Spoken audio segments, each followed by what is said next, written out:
अस्सलाम वालेकुम रहमतुल्लाहि वबरकातुहू। मैं लातूर से एडवोकेट लाला साहब राजा साहब से मनोज जरांगे पाटिल अपने भूमिका में ठाम हैं, लक्ष्मण हाके अपने भूमिका में ठाम हैं। देखिए, जमहूरियत में, लोकशाही में, डेमोक्रेसी में आपकी मांगों को मंगवाने के लिए रास्ते पर आना पड़ता है।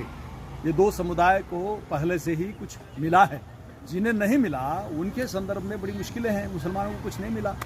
जरांगे पाटिल के आंदोलन से पहले मराठा समाज आंदोलन करता था, बाद में जरांगे आए, मगर 51 जो उनके आंदोलन हुए उसमें मुसलमानों ने अपने आप को पेश किया, सरेंडर किया। कैसी सरेंडर है पता है आपको? 750 साल राज करने वाली ये जमात उस मोर्चे के बाद और पहले खिदमत खल्क कर रही थी, खिदमत के तौर पे पेश आ रही थी। कभी किसी को मका का भुट्टा नहीं देने वाली जमात केले बांट रही थी। समाज की बातों को समझ लो। तुम्हारा एसेट, तुम्हारा पैसा, तुम्हारी आर्थिक सत्ता तुम्हारा होता है, दूसरे समाज का नहीं होता है। मराठा समाज के आंदोलन में मुसलमानों ने केले बांटे, नीलंगा राइस बांटा, शुरू में बांटा, बाद में बांटा। जब बोतल गिरने लगी रास्ते पर तो ट्रकों से वो रास्तों को साफ कर दिया। आप ये किस लिए कर रहे थे? कौमी खिदमत। कौन से? वतनी भाई की, देश के भाई की। आपका क्या? आपने कुछ अपने लिए किया?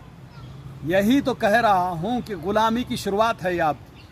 आप किसी समुदाय के पीछे और आगे सिर्फ सेवेकरी, सेवादार, खिदमत खल्क वाले बोल के घूम रहे हो ना। आने वाली नस्लों के लिए तुम गुलामी पेश कर रहे हो। तुम्हारी क्या ज़रूरत है? सरकार उनका प्रोटेक्शन करेगी, सरकार उनको पानी सप्लाई करेगी, सरकार उनकी स्वच्छता की जिम्मेदारी लेगी, सिविल कॉमन सेंस है उसका कि मनपा उसकी खबरदारी लेगी। तुम क्यों बाटले लेके भाग रहे रे? कभी अपने गरीब भाई को कभी बाटली का पानी दिया तुमने? चाय को 2 रुपये कम है तो कोई चाय वाला 5 रुपये के कम नहीं लेगा। लेकिन आप दूसरों के लिए बड़े पेश आते हो। यही तकलीफ है। जमहूरियत में आपने आपके लिए लड़ना चाहिए।